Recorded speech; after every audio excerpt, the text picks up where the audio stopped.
welcome to the KVJ After the Show podcast. Kevin's eyes are looking sane, but he's got new hair. Virginia is a witch, and she farts in her chair. Jason is a spaz who's got an old man's ass. Welcome to the After the Show podcast. All right, hello and welcome to the KVJ After the Hair podcast. It's a Wednesday, y'all. A lot of exciting stuff going on here with World Cup action. You got the Scots and Brazilians going to be playing tonight at Miami Stadium. That is what FIFA would like for me to call it, but I don't really care because they don't pay me any money. So I'll call it Hard Rock Stadium, not to confuse people. And call it FIFA. Yeah. It's FIFA to me, baby.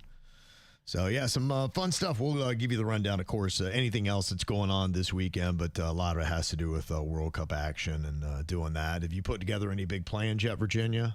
For World Cup? No, for this weekend. Oh, for this weekend? I know you're doing the movie with the family tonight. Movie tonight. I've got a fun happy hour on Friday. Okay. And then we're out at the ballpark on Saturday. That's right, yep. And then I think I'm going to see my girlfriend on Sunday. Okay, look at that. Her calendar's already full. Booking.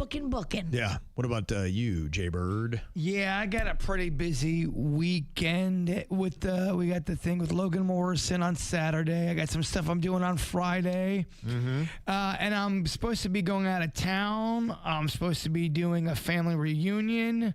I'm supposed to be doing a bunch of shit. So we're going to see how all that plays out. What do you have for a family reunion? What kind of fam do you have around? Well, it's a little different, and I'm not going to go into too many details. My family didn't really want me to talk about it too much, but It really kind of has something to do with my mom. Mm-hmm. When my mom passed away, and some of us felt like we didn't really give her the proper service and the proper, departure or send off the way she wanted it. When she passed away, it really was a torpedo in my entire family's life, and we did not know what to do. We didn't expect it, and we all kind of fucking lost our mind. And we had that big gathering with a bunch of people, but really looking back, and as time has gone on, in my heart and my spirit, I don't think my mom would have wanted that. I think my mom would have wanted something a little bit more intimate, close, and something special with the family. And that's just something that I'm trying to spearhead because I've had some guilt about that for a long time, and it seems to have lined up hopefully this year. So it's important to me, but not everyone's on board, and you know how that goes when it comes to family shit. Sure. And not everyone's, sometimes I want to talk about stuff on the air, but not everyone in my family is down for me to talk about stuff on the air. You guys talk about everything. I don't have that liberty all the time. And sometimes some of my stories may sound incomplete, but I don't want to fuck over my family either. And I've done that before, and that's a horrible feeling. So that's kind of what I'm kind of trying to navigate and figure out how to do it. Are you the one that's spearheading the whole project? Yes, I am. Okay.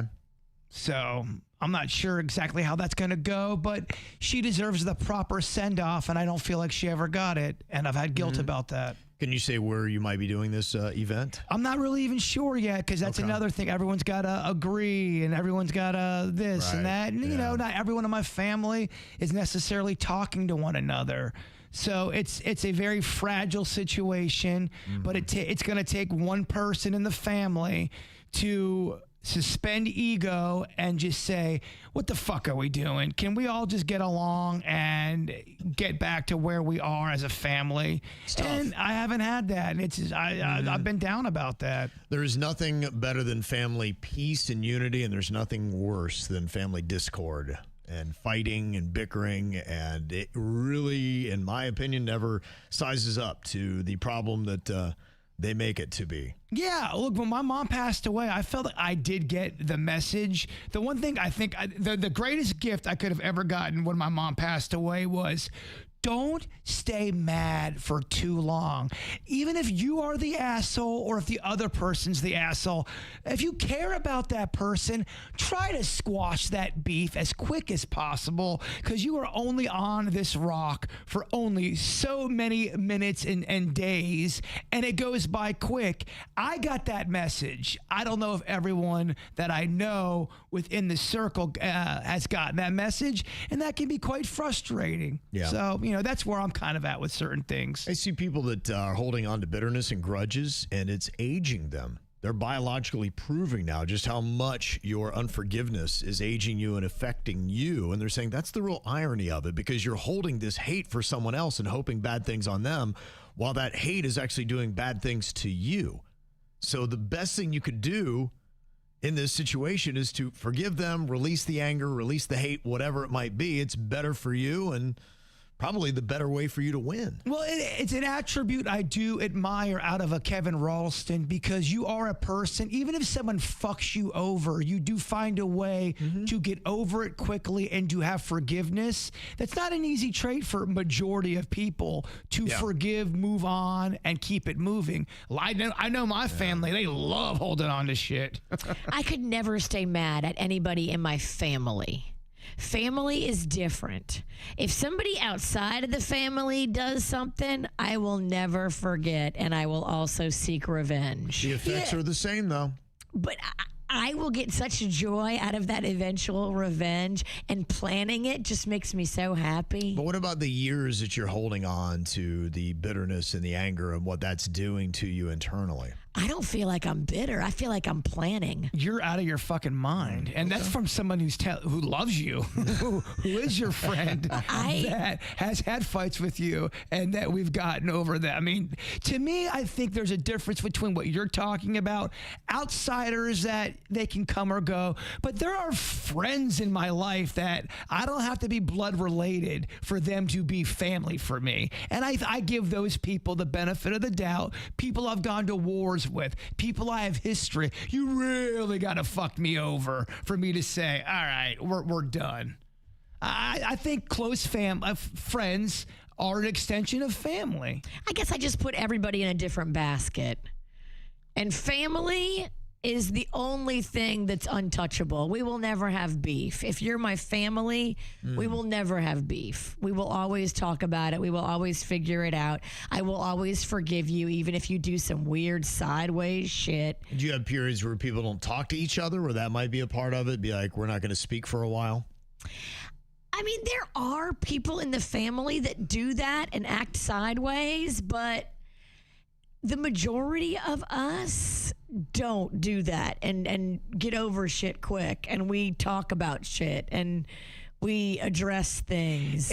If you're able to have, and I'm talking about a decent sized family, if you are able to have at least two people in that family that can, even if they've been done wrong, they're able to elevate a little bit and say, all right, they're fucking wrong, they're annoying me, but like you've even said it before, would you rather be right or kind? And there are times where sometimes just not being a doormat, but there's some things that are not even worth fighting over. You go, all right, whatever, I'll give them that fucking win, even if they're insane. To keep the peace, let's move on. That's different if it's matters of the heart situation. There are some things where you do have to fight to the mattress with. Sure, and I guess like nobody in my family has ever really done anything maliciously, purposefully cruel. People make mistakes, and I think you have to look at somebody's intentions. When things go sideways or things go bad or you have drama, did that person mean to hurt you? Or was it just that you got hurt as a byproduct of whatever was going on?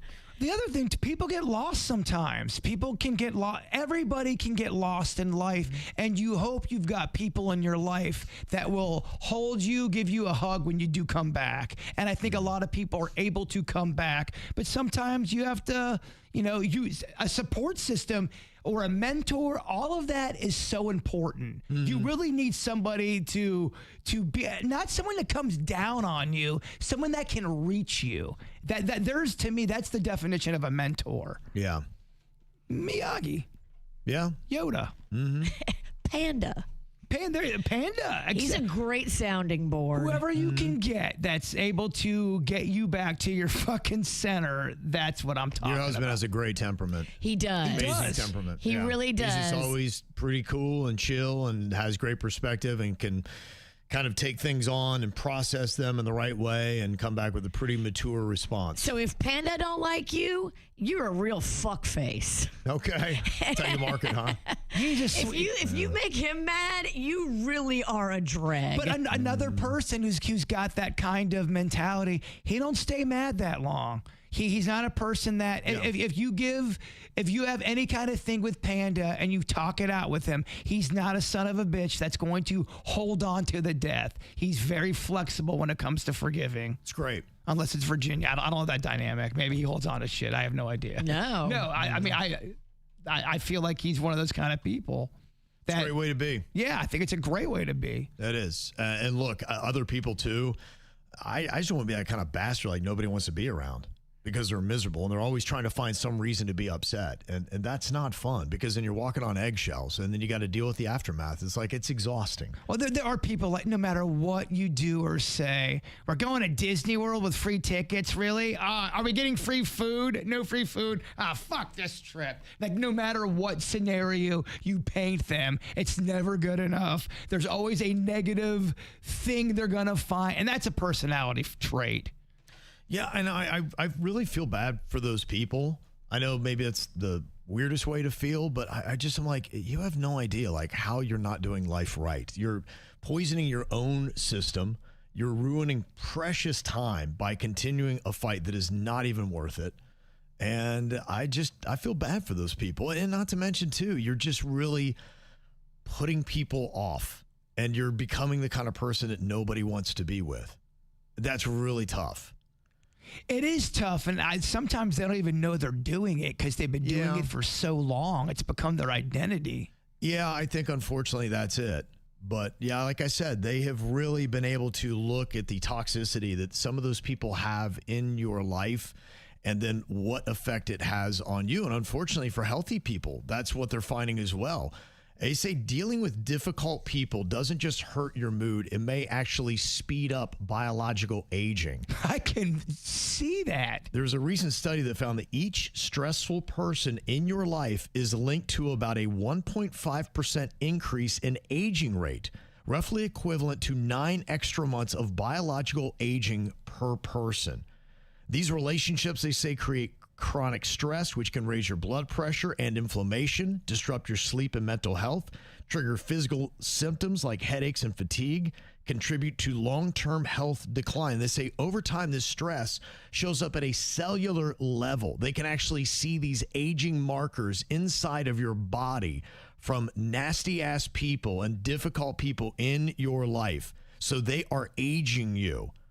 It might be time to kick some people out of your life. Well, and that's why you have to look at that. And sometimes you have to say, just with love and for my own health and many things, I love you, but I can't live life the way you're trying to live it.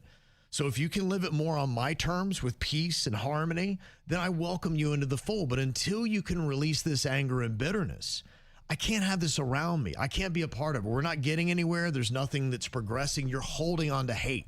And I can't live like that. And they say, by contrast, positive relationships protect health and longevity. They help buffer stress and they slow your age-related decline. And they've seen that physically in tests. Oh, I absolutely believe that. When you go on, that's what they always say about any kind of revenge and anger, bring 2 shovels. Because you may get the son of a bitch that's making you angry, but you also have to bury yourself because anger will kill you. Yeah. It's the truth. I'm not saying anger is not a great attribute because that's why we have it, but you can't use it all the time. You just can't. No, and you can't live there. You cannot live there. But there's a reason why anger exists, but to your point, it's like my baseball coach my freshman year. At first, you were so scared of the son of a bitch because he was always angry, throwing shit. By halfway through the season, it became comical. It lost its edge because he used it one too many times. It wasn't even scary at that point. But yeah, all of the feelings you have as a human, they're meant to be there. You just can't. You got to find balance on all that. Yeah, it's true. Well, the rest of my weekend got Jaybird's pitching, and I'm assuming it's going to be 3, and it's going to be 3 whiffs.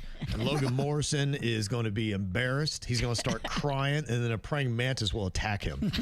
It's definitely not from a lack of me not trying. It's been good for my physical therapy. Just the thing about wiffle balls, sometimes you can just not have control. If I have my control, I'll be okay. You got to keep that control. Don't whiff, wiffle ball. You want the ball to whiff. You don't want it to fucking go up his neck. I don't think I understand wiffle ball. You'd actually probably be good at it. I love wiffle ball because anybody can play it. I'm better at sitting in the dugout, drinking beers, and catcalling everyone. You and Logan. I say we liquor her up and give her a microphone. It will be our last performance at Roger Dean, but it will be memorable. Blaze of glory, bitch. That's it. Yeah, I'm not sure exactly what time. I think the game's at 6 o'clock. You got the Frozen Iguanas, which is the Palm Beach Cardinals, but they're going to have their different swag on and unis. You'll be able to get some of that stuff out there. So the game's happening right after. They would probably put us before the first pitch throwing out ceremonies, whatever. So, yeah, we might be as soon as like 5:15 or something like that. Yeah, I would say get there early for that 6 o'clock game. Get there at 5. Pound some beers. Let's fucking go. And it's really not going to take that long. One at bat should not take any longer than 3 minutes at the most. Okay. It could be over with one pitch. 3 minutes of glory. 3 minutes. Well, we shall see. I have to fucking ice. I've been icing my arm. Do we know who's getting in the praying mantis costume? Oh yeah, it's Denny's. Okay. I have a praying mantis T-shirt that I got that I'm ready to go. I'll be in all my garb. Denny's is my coach, my mantis, my pitch doctor, if you will. Okay. What I love to do is like put my arm up and act like me and Denny's are talking about pitching, but we're not talking at all about pitching. We're talking about food, but it looks like Denny's. Yeah, get the elbow up. We're not at all talking about pitching. It'd be fun to see, and I think we'll have Logan Morrison on later this week to discuss his thoughts on what his chances are at hitting your pitch. Good. Oh, yeah, he's ready. He's out in California right now, but he reached out yesterday, and he said, doesn't matter what time, doesn't matter what place. If you need me to come on the radio and talk smack, I am there. He seems to like it. I love it. No, he's been fun to do all this with. Now, you said you want him on Friday. Do you want him in studio or on the phone? Because you tell me.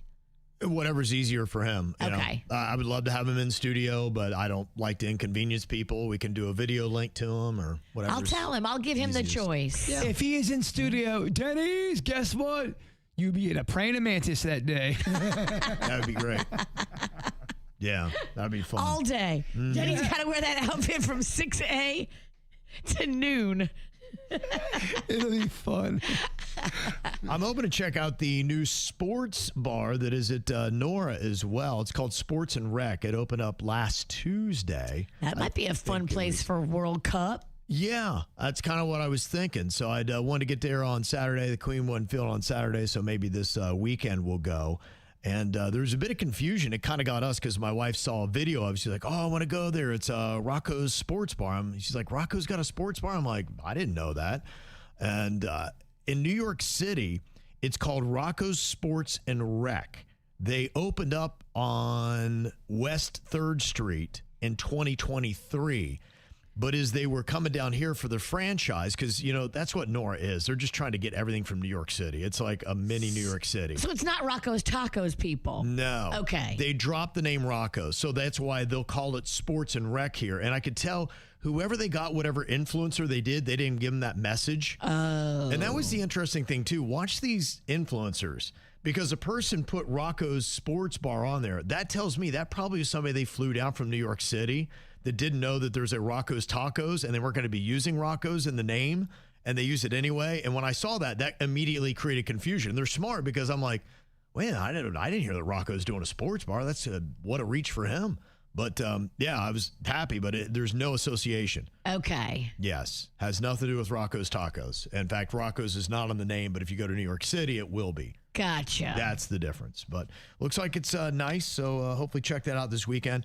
And then I'm excited. My daughter, I think, is coming home on Sunday. Nice. She's been gone for a long time. So I don't know if I get to see her or not, but it'd be nice to have her back in South Florida. She's doing great things, man. Yeah, she really is. She's with a fantastic family.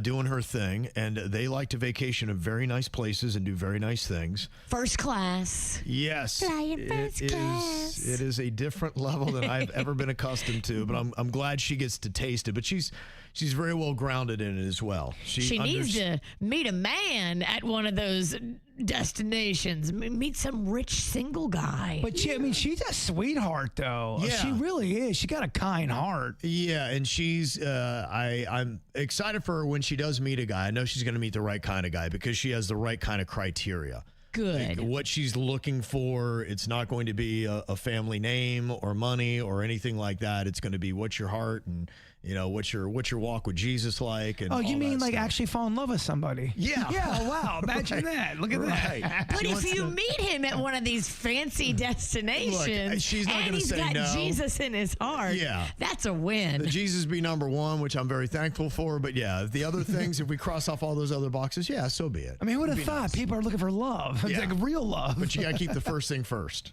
Yeah, and he has to have a J-O-B. Well, I don't know. There's a lot of these people that she sees when she's out there. They do not have a J-O-B. True. Well, they have a T-R-U-S-T. Yes, exactly. So it takes a little while. I also got an email here on another sports bar to check out. Oh, my West Virginia gals, Kathy and Renee. They got great taste. They know my kind of place. And they said there's a new sports bar in Boynton. It's called Rivalry Sports Bar. And it is the former Butcher and the Bar.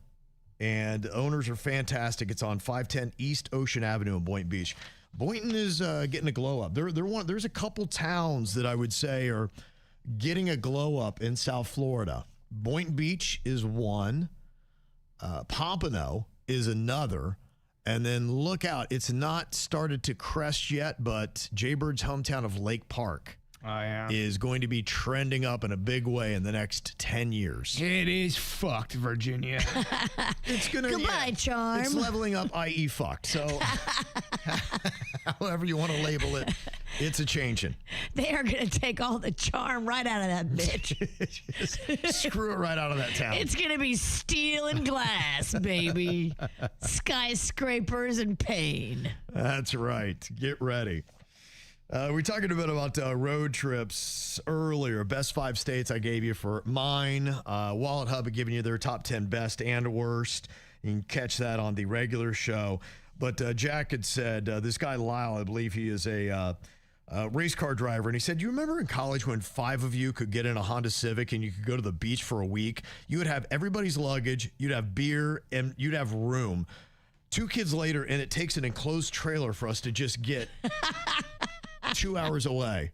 That is 3 crazy. Back in the day, you'd get 11 people in a car. You didn't give a shit. Yeah, and then what you pack, I mean, it is insane. What my wife and daughter bring, it's an abomination. I'm like, what are we doing? And they both try to justify that they need all these different shoes. Well, you got to have 3 outfits a day. I'm like, and no, you each do not. outfit has You a different do pair of not. shoes. No, you do not. Oh Different my bag. Gosh, it's crazy. You know how small those Chevettes were back in the day? I mean, they were a super small car. Yeah. We had 7 people drive from Florida to fucking Pennsylvania in that thing. It's wild, isn't it? My brother was 6'6" at the time. Damn. I mean, you had a knee full of, you had knees in your ass. Damn.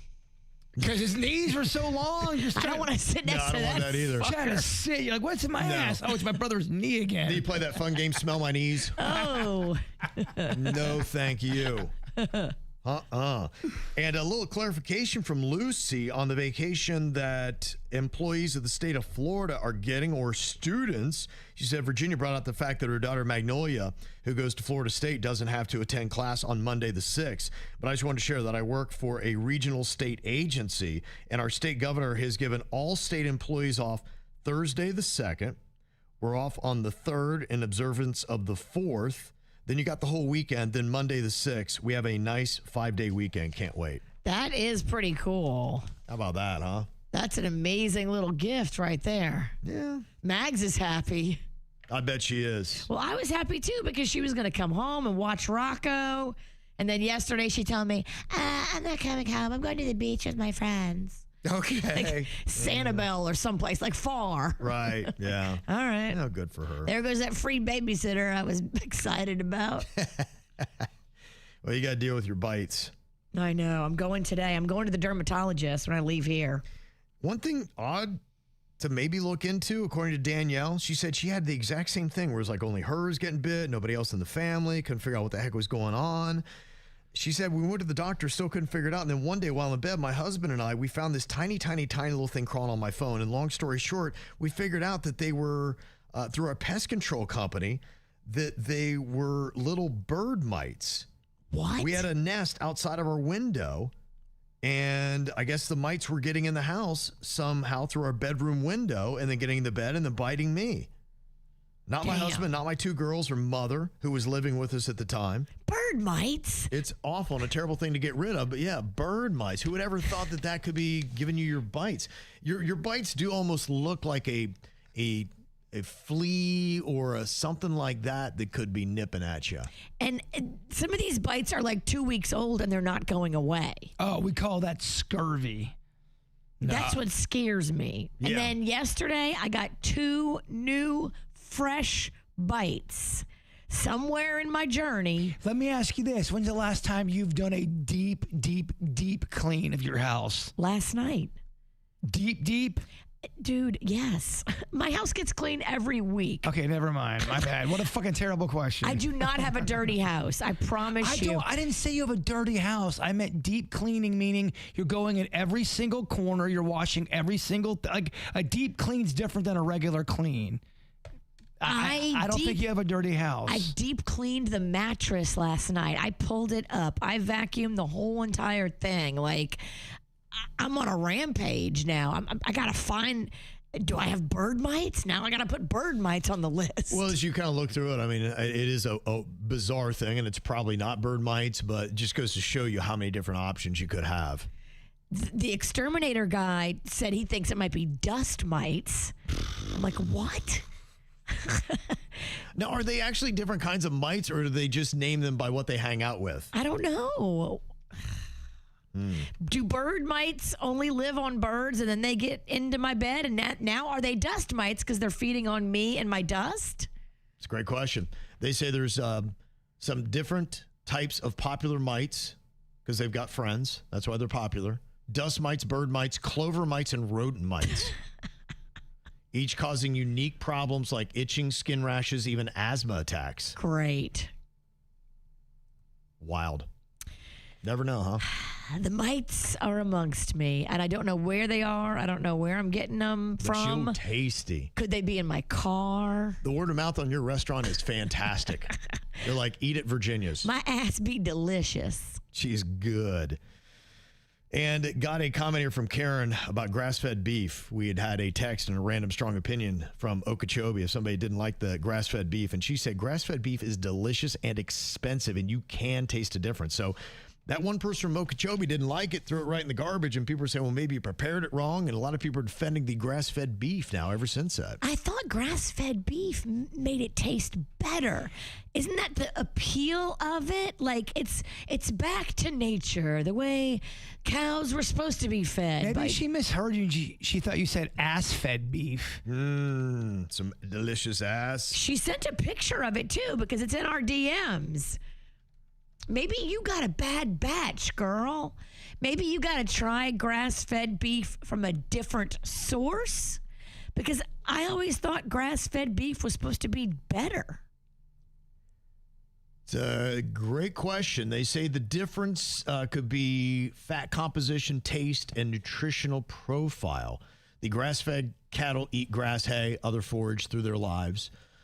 The grain-fed, they're going to feedlots in their final months. They're getting corn and soy and barley and other grains in that. And the grass-fed beef is generally leaner, contains less total fat than the grain-fed beef. which translates to fewer calories per gram. It's also a higher proportion of omega-3 fatty acids, as we mentioned earlier. So it sounds like that's the healthier move, grass-fed. It's just maybe a little less fat. And I think a lot of times with steak, it's the fat that gives the flavor, right? Yeah, but then you can have a filet mignon, which has very low fat that is still delicious and flavorful and wonderful. Because I guess where it is in the cow. Right. Yeah. The cut of beef. Okay. Give me a grass-fed filet and a grain-fed filet. I want to see the difference. Well, this is a good idea for anybody that really wants to get attention from a company, and somebody did what so many others do, since you dox them. Social media can be your friend in these things. And this person was saying, I heard you talking about the guy who took his car for an oil change and they screwed up everything and basically just trashed his car, and he's having a hard time getting any kind of rectification from it. They broke it, and then they refused to fix what they broke. That was messed up. Yeah, they're saying here that somebody ran over my mailbox, Virginia. It wasn't me this time. And they say, I don't mind the cost too much, however, I got to pay for it. And I got cameras, so I went and I saw that it was the concrete company next door that was building a house that had ran it over. I tried to contact him in every way possible. No response. So I copied the video that I had. I took to Twitter and I tagged the company. And within an hour of posting it, the manager of the local business was on the phone talking about how he could pay for my mailbox. Aha. Doxing works. They hate media attention. Well, here's the thing. If you do something wrong and there's proof of it and you're a company, good luck, man. You're going to get fucked over. You can't be knocking over mailboxes, not answer. You basically did a hit and run. It is a great thing of accountability. Now, there are good ways and bad ways to use it. I think that is a good way. If you can't get a company's attention and you be like, hey, how do you think everyone else would feel if they knew what I knew about what you're doing right now? And that's a great thing to do. You tried to reach them. Yeah. They didn't get back to you. And then you released the video. I think you did the right process. Yeah, you give them fair time because it's like, I didn't come out to blast you. No. It's just I needed some kind of communication to know that I was heard and that we're going to resolve this issue. But when I did not get that, I went to where I went. And you're justified, in my opinion. I agree. I love a good dox. Well, I mean, like you said, I'm not one to really try to blast people, but if you've gone above and beyond and those motherfuckers are negligent, I'm sorry. Them's the breaks. Now, the doxing I don't like, and I saw an example of this week. Jay Bird had sent me a video of a mom that was getting all kinds of attention by taking her kid, which he did a terrible thing. Apparently, he picked up a dog and slammed it to the ground. Oh, I think it was a cat. Animal. So either way, twisted, wrong, terrible. But she made a video where she had him take his favorite gaming console, Xbox, whatever it might be, and he had to smash that, throw it to the ground like he did with the animal, and she videoed it. And she's swearing, you motherfucker, and all this kind of shit. And some of the comments were good. Good for the mom. Show the kid this is wrong, blah, blah, blah. The way I would do it, and I know I don't have kids, if my kid did something wrong, we are handling it privately within our own house, but we're handling it, and we're going to feel the wrath, and you're going to get in trouble, and there's going to be a punishment. But millions and millions of people don't need to see that shit. I believe keeping dirty laundry within the family. That's just how I was raised. I think it is right. Because you open your kid up to all kinds of ridicule, taking them viral for the wrong reasons. Yeah, you could hurt their future too, because some of those videos live forever. You're right. There's a lot of harm outside of their psyche that could happen on doing something like that. And I'm sure you're probably doing it because you want people patting you on your back for what a great strict mom you are. And you want the likes and shares. And you're doing it for the wrong reasons. What's better? You've lost the plot when you do that and put your kid's discipline on social media. What's going to help that kid better? Doing all that shit and publicly humiliating him to a point where it goes international now. Yeah. Or maybe finding the right resources, sitting down and working on his anger issues. Sure. Yeah. Look, I mean, if smashing the Xbox is what you want to do for your punishment, that's fine. Just don't put it on social media. I agree with you. You can smash all day long. You should also make him go do volunteer hours at a local shelter with animals and have to learn to respect animals and do some hard time. I'd rather see that on social media. Because that way you can set an example for other kids. But that's what you put on social media. What he did was wrong and it was terrible, but I'm not a fan where the parent Well, you're the parent, too. You're supposed to be making the right decisions and mirroring the behavior that you want your kids to live by, and that's not making the right decision. So it makes me wonder, what mistakes have you made along the way that had your kid doing what they did to get them in trouble in the first place? Don't worry. How much of that is your responsibility? You'll get emails of people defending the mom saying we are way wrong and out of pocket. It's just trashy. If she's cursing up a storm at him while she's punishing him. All it would say to me is I can kind of see why maybe this kid's behaving the way he is. Exactly. Yeah, that's all it says to me. Your train's off the tracks, lady. Yeah. Oh, don't worry. It went viral. She got her likes and shares and followers. And now he's going to live in perpetuity for the mistake he made as a young guy. You know, it's weird in life that you look at some people and they are celebrating a win that they don't realize is a huge loss. And it is odd that people don't have the right perspective and you're celebrating triumph. And instead, you've witnessed tragedy for your kid and you've gone the wrong direction. You can't even see it. You know why? We live in the mic drop era where everyone's got the fucking final word. Boom, look at me. I did this shocking shit. But it went viral, Kevin. Yeah, well, that's all that matters. I mean, that's really what people, not all people, but people really, really value another person's worth on their followers. And I would say, you, my friend, are a fucking idiot. I would agree with that. Now, one thing that we discussed yesterday and how everything technical and digital is changing life is, I know the last time I went back to my hometown, I was going through some of my mom's photo albums, and she was just meticulous in how she would do the photos by year, and it's easy to find and go through, and it is a nice little walk to see how they were organized.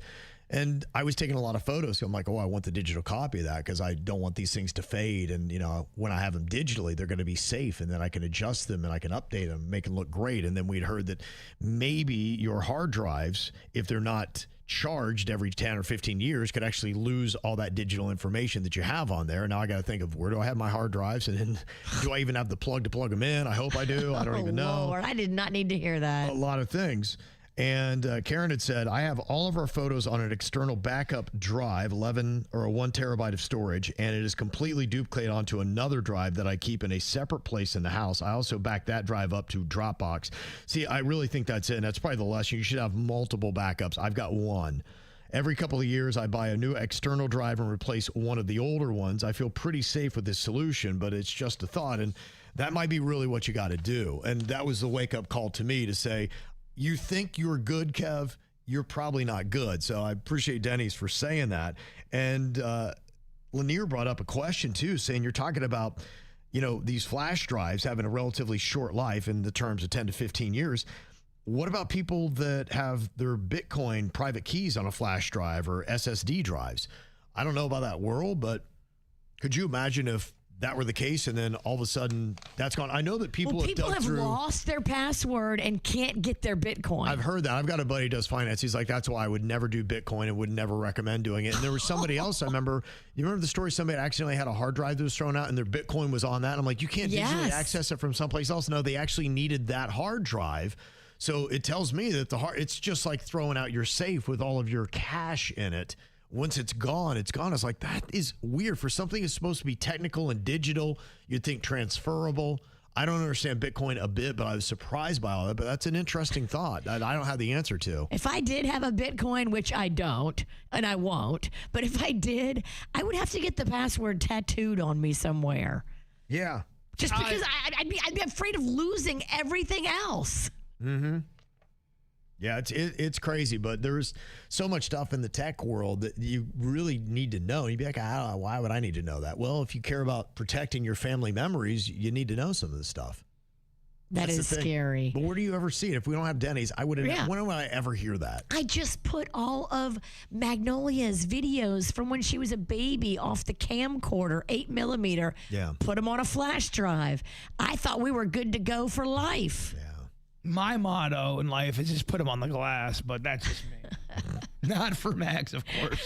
I'll tell her, but that's going to be All right, weird. Max, here's what Jaybird said. that was the wrong timing of that He's want comment. to see them titties. Oh, Kevin, please don't say that. Oh, my gosh. Who should join her, Caitlin? Oh, shit. Oh, yeah. All right, let's move along. Yeah, probably Nothing time to to see go. here. Yeah. Nothing to see here. And on that. On that happy note. Timing's not my thing. Oh. All right, y'all. Enjoy your day. We'll see you back here tomorrow for another round of the KVJ Show. Goodbye.